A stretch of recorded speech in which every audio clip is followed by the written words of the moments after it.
Hello everyone, welcome back. Today's video is a very special one. Not only is it marking almost hitting 100 subs, one away as of recording, it may change when I post, which if so, amazing.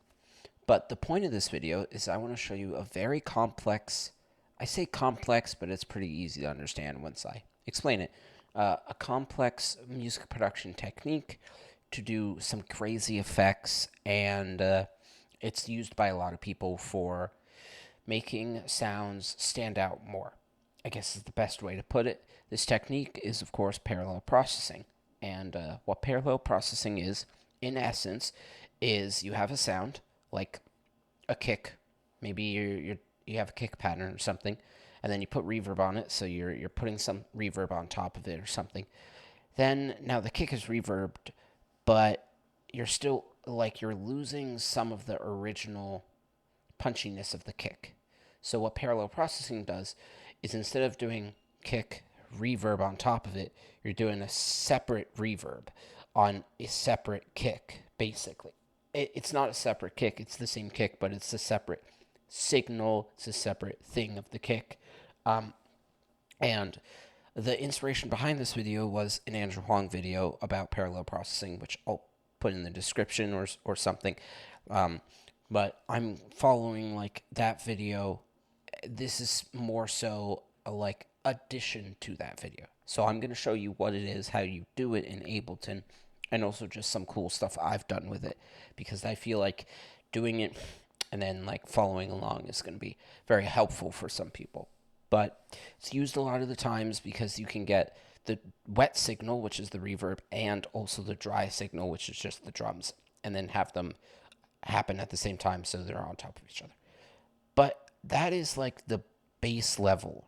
You can do some crazy things, and we're going to get into that, so buckle up. So first things first, I'm going to switch to stream mode. I'm going to do my face this time. Kidding. No, I'm going to just do full screen because you're going to want to see everything. And what I'm going to want you to do is follow along. I think it will be more helpful for yourself if you do what I do.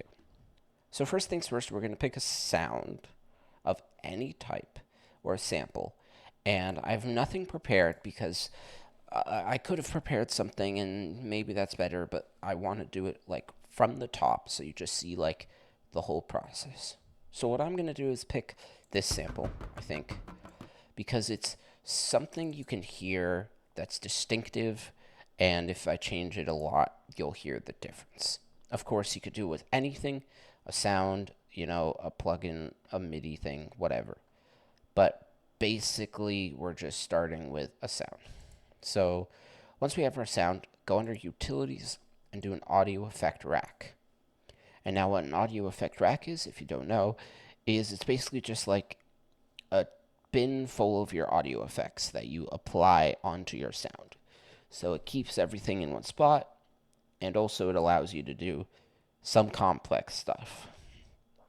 So what we're going to do here is we're going to drag our audio effects here. Technically, you can do them here, but I'll explain the difference between these two in a moment. First things first, this is what it sounds like. And what I'm going to do is I'm going to put delay and loop on there. Specifically grain delay, because I think this is one of those plugins, those audio effects that if I just do it to full power, it's like objective and you can hear what it's doing. So now you hear the difference. With it, without it. With it, without it. So now let me talk about the difference between here and here. Here is the grain delay. This is the grain delay chain, to be exact. So here is only grain delay, but I could put filter delay on top of the grain delay, or grain delay on top of the filter delay. And it will say it there, but it's cut off. But doing this just means that this chain has these effects on it. Now I could also do this, put the filter delay here, and then if I go here and close this, then we just have the grain delay and the filter delay, which is affecting the whole entire audio effects rack. So the way that the rack works is you have effects in like rows over here. And each row is a different variation of the sound. So this sound goes through, gets affected by grain delay, goes to the master. Then it goes through, gets affected by whatever else, like filter delay, for instance. Then it goes to the master. So, for instance, and I'll just show you an example here. If I put in a utility, and this is one that you'll be using a lot because what it allows you to do is just create a perfectly dry signal. So that means that what's coming out of this effect rack on the utility chain is specifically going to be just the dry signal. So if I play it, it's the dry signal. Now what happens if we put another utility? And this is a part where, just think of an answer to yourself. I will tell you the answer in 1 second. Okay? Do you have an idea? The answer is it's going to make a second one. So it's going to be double the utility, double the signal, double the loudness. So now let's delete that. So now all we have here is this dry signal. And I'm going to go over these settings here just so you can see them. This one, which is a symbol that appears everywhere in Ableton, and it basically just means swap audio effect or swap sound. It's basically just swapping something out. So if I do this, then press something else twice, then it will replace it. Now, if we go here, we do the same thing. Chain, this is like some complex stuff we're not going to get into, but it's like you can do like lengths of stuff and whatever. But we're going to hide it for now. This is just basically like the best way to think about this whole section here is this section here. Because essentially what we're doing is we're creating tracks. Like instead of doing this one with a reverb, then a separate one with a reverb, we're doing the same thing just in here. So it's under this one track, but it still has these settings. So here, I could solo it. Here, I can mute it, which is the same as doing this. And then here, left, right, left, right, center. And then here is just volume. So when you have a bunch of elements, a bunch of effects in this audio effect rack, you'll want to mix them together. So this is not per se dry/wet, but it's more so the volume of the effect in a way. So we're going to put a utility on here, and then we're going to also put on our grain delay. And now let's hear what happens. And if I mute this, not much difference, because it's kind of hard to tell. So let's lower the dry signal and just leave the wet signal at max. Let's change this up. Now we have dry signal plus wet signal. And this essentially is all you really need to do to get this, parallel processing working. If you do this with the audio effect rack, you've done, and that's all you need to do. Now, from here, I'm going to just show you a project I made with using, parallel processing, just so you can see a technique and gain some inspiration for yourself. But really, at this point, you could totally end the video here and go off on your own and try some crazy things. But I have another crazy thing I do want to show you. And then in the future, I'm going to get even more in depth when I do another Destroy Sound video, because I have some crazy ideas cooking. But here's what we're going to do. We're going to open up this project called Textured, which is another work in progress song. And if you're asking me if I have too many, yes, I do. So here we have these two hi-hats, which they're not affected in any way, shape, or form, nor is this group here. But this group is, and it's just an auto filter for a visor, typical stuff, nothing there, Just some parallel compression there, nothing there, compression there. Then here is where we get kind of crazy. So with this one, we have a few things going on. We have the audio effect rack, which if I turn off, you can see what turns off, which is in here. It's the first one is vinyl distortion and phase flanger. So if I solo this and then I solo this, we go over here. This is what it sounds like. Well, technically, it's this plus the auto pan plus the grain delay plus the filter. But if I unsolo it, go to here. This is just dry signal. So nothing changing there. And then this one is a delay plus the auto pan plus the grain delay plus the auto filter. Sounds like this. Sounds really cool, right? So let me play this from the top, just so you can see it. And then I'll show you one last technique.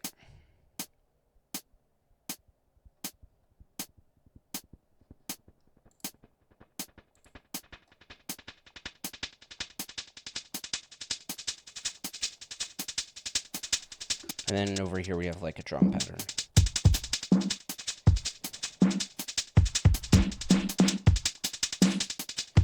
Yeah.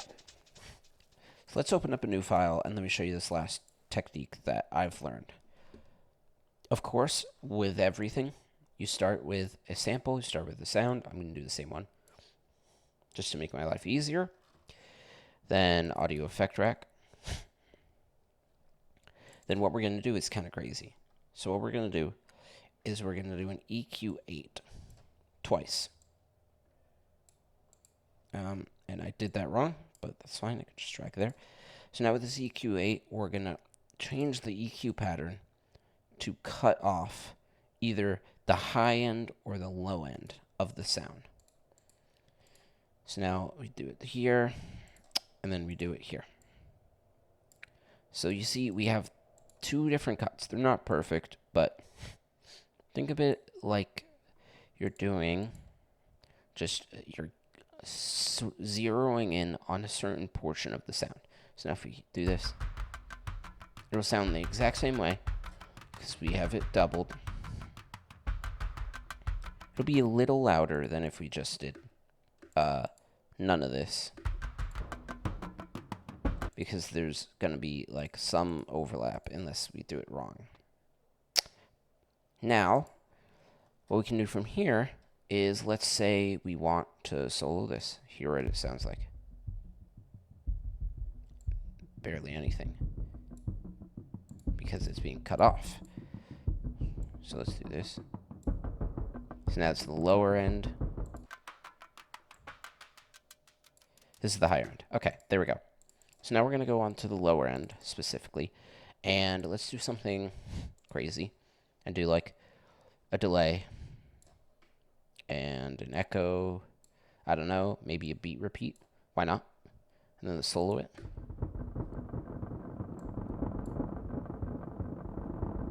So you hear that? It's now heavily affected. But if I turn this off, we still have this high end. The sound sounds different. Now if we go over here and we do like, I don't know, redux, maybe.